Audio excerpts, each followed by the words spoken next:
ప్రతిపక్షం నుంచి ప్రధాన ప్రతిపక్షానికి ఎదగాలని భావించిన వైసీపీకి ఇప్పుడు పూర్తిగా వాయిస్ కట్ అయిపోయింది. ఇప్పుడు ఎవరు కూడా బయటకొచ్చే అవకాశం లేదు. ఎవరు నోరు విప్పే అవకాశం కూడా లేకపోయింది. ఒకప్పుడు ఏం జరిగినా ఎదురుదాడి చేసిన మాజీ మంత్రులు రోజా, పేర్ని నాని, అంబటి రాంబాబు, గుడివాడ అమర్నాథ్ సహా అందరూ ఎక్కడి వారక్కడ సైలెంట్ అయిపోయారు. కనీసం మీడియా మిత్రులు చేస్తున్న ఫోన్లకు కూడా ఎవరూ స్పందించలేదు.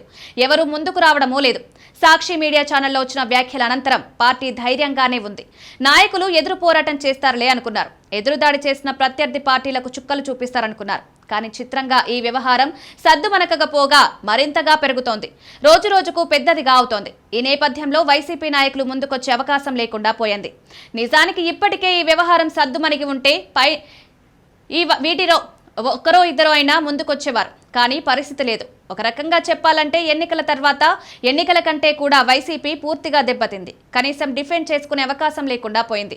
సారీ చెప్పినా చేసిన పని చెరిగిపోనంత తీవ్రంగా ఉంది. గతేడాది కాలంగా కూడా వైసీపీ అనేక ఇబ్బందులు ఎదుర్కొంటోంది. ఇలాంటి సమయంలో ఏదో రకంగా పుంజుకునే ప్రయత్నాలు చేయాలని పార్టీ శ్రేయోభిలాషులు కోరుతున్నారు. ఈ క్రమంలోనే నిరసనల పేరుతో పుంజుకునేందుకు పార్టీ అధినేత కూడా ప్రయత్నాలు చేస్తున్నారు. కానీ ఇంతలోనే కృష్ణంరాజు రూపంలో పడిన వ్యాఖ్యల పిడుగు వైసీపీని పాతాళానికి నెట్టేసింది. ఎక్కడా కూడా వైసీపీ అని చెప్పుకునే తిరిగే పరిస్థితి కూడా లేకపోవడం దారుణం.